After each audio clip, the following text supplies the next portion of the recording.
What is up, everyone? Today, I'm going to be talking about Oathbringer and my new workout routine. Easy, all day. All right, now that I've talked about that, time to talk about Oathbringer by Brandon Sanderson, Book 3, Stormlight Archive. Words of Radiance was amazing. I think Words of Radiance might have been the best book I've ever read. It's like between that and Book 3 of Mistborn. So, very high hopes here. And to be honest, with those gargantuanly high hopes, Oathbringer let me down a little bit. It definitely was not bad. If you haven't read Oathbringer yet, definitely read it if you liked the first two books. It's more good stuff, but I had some problems with it. So without further ado, let's get into it. First of all, this video will contain spoilers for Book 1, Way of Kings, Book 2, Words of Radiance. I will keep it spoiler-free for Oathbringer, though. And I have not read Rhythm of War yet, but I'm sure I'll add this to my workout routine. Now I've got two, so this is great. Also, I'll be reading and talking about Rhythm of War in my Discord at the start of December. I just need like a little break from Stormlight, and I need to read a few other things. Anyway, I feel like I've said this 20 times, but without further ado, Oathbringer. First of all, I love the art, the cover art of, again, spoilers for the first two books, but the cover art for Jasna and then the heralds, very cool. There's some in the back as well. It was definitely a nice touch to have this sort of copy with all this art and just the bigger pages and the floppiness, and of course the workout routine. But what did I not like here? Pacing. So in this book, we've got the big three characters that we're following. Again, this is Dalinar's book, so the flashbacks are all Dalinar. A lot of time spent with Dalinar, Kaladin, Shallan, of course, as well. But then we've got like the minor characters, right? Minor characters. Adolin, of course, we have again. Wit, of course, in and out. And then interludes, of course. But outside of the interludes, we had a lot of characters who we know, like Rock and stuff, get multiple chapters. I like, those Bridge 4 people, Bridge 4, but it was a lot, and it did bog down the story a bit for me. Like, I would read for like an hour and a half some days, and I just wouldn't have a Shallan part, I wouldn't have a Kaladin part, and I wouldn't even be reading interludes, So that could frustrate me a little bit. And it's not even that the parts were bad for the Rock parts or Moash or whoever. And a lot of the way everything went down, I enjoyed, but meh. I'll say it was meh compared to the Shallan parts, the Dalinar part, the stuff we're used to, the meat and potatoes. So Area 1 I had the problem with was the plot. Area 2 I had the problem with was Shallan. So again, I'm Team Shallan. Shallan, best character. But in this book, I was less of a fan of Shallan. And again, maybe it's just my gargantuan expectations that I had coming off the first two books. But the Shallan parts were harder to follow, and I did not like them as much. And maybe it's just because I realized pretty early in book 1 that Shallan had a trauma in her life. And I caught on to that pretty quick. I don't know if it's because I'm a psych major. But for me, her parts were never confusing in the first two books. And this book, not only was I confused, but she was confused.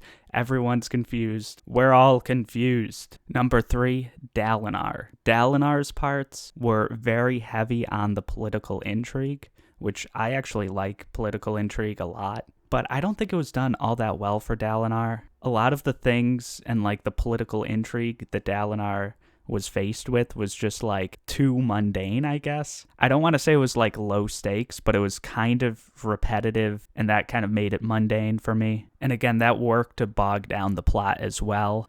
All these things I'm talking about, the extra perspectives, Shallan being confused, Dalinar's sort of repetitiveness, it all bogged down the plot. Number 4, so the character I'm maybe most interested in got minimal time, I felt like, and that is Jasna. I really wish she got more time.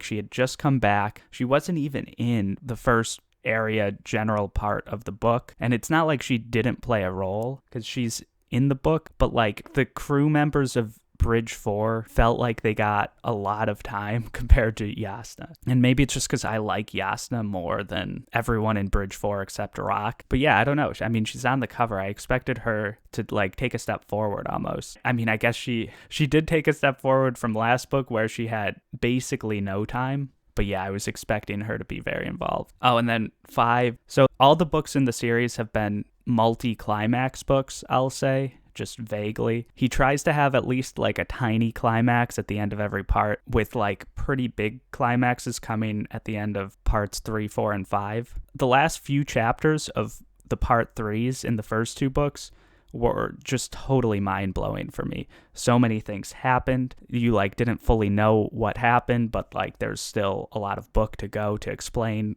some of what happened. But like just the action there was phenomenal. Like the duel in book 2 was by far the best end of part 3. But then like the Shallan capsule Yasna stuff in Way of King, I like that a lot. Way 3 in this book had a climax. There's no denying that. But for me, it was just less impactful, we'll say, for a few reasons, I guess. And if you read the book, you know maybe this comes from my first critique as well of Oathbringer. And I don't want to get too specific, so just because no spoilers or whatever. To be clear, I still love this book. There's so much to love here. It just didn't meet my gargantuan expectations coming off book 2. But what I do like, the climaxes at the end here, amazing. Part 5, amazing.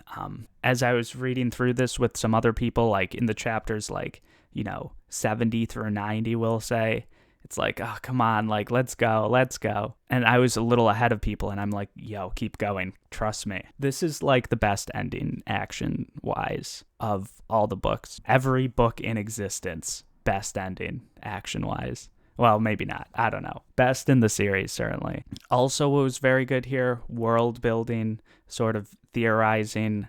I can see why Rhythm of War has so much hype, just because like everything from here can like be incorporated into a theory here. And I think this book is more conducive to theorizing than Words of Radiance, in my humble opinion, I guess. And it's partly because it's longer. Maybe that's part of why it's longer, and part of why maybe it felt a little bogged down for me is that Sanderson's just planting all these breadcrumbs that will bud into super awesome flowers later on. Sanderson had to develop more side characters a bit more, because we've already got books on the main 3 perspectives. So unless we like went back to have like a Kaladin main book flashback sort of book, we need these other perspectives to be developed a little bit more. Also, this book incorporated stuff from Edgedancer really well. Sanderson got a lot of bang for his buck with writing Edgedancer in terms of developing the world for Oathbringer. It's actually made me excited to read Dawnshard. And yeah, that's basically everything I want to say. Definitely like, comment, subscribe. I've got to watch a lot of reviews for Oathbringer because I've wanted to keep my head fairly clear and my opinions fairly clear of just influence from others, but I know like Andy Smith, I've got to watch his videos on just the series generally, and I'll go back and watch like Elliot Brooks videos and stuff. And now that I have all this context, I think I'll really enjoy hearing what you guys have to say, but definitely comment. If you did a review for Oathbringer, definitely comment as well. And just like let me know and I'll check it out. And comment what you think of my video, obviously. And comment about anything. I'm going to have an awesome conspiracies video. I'm not sure exactly how I'm going to do it, but it'll be for Rhythm of War. And that hopefully will be on Sunday. So definitely check that out. And yes, like, comment, subscribe. See you guys next time.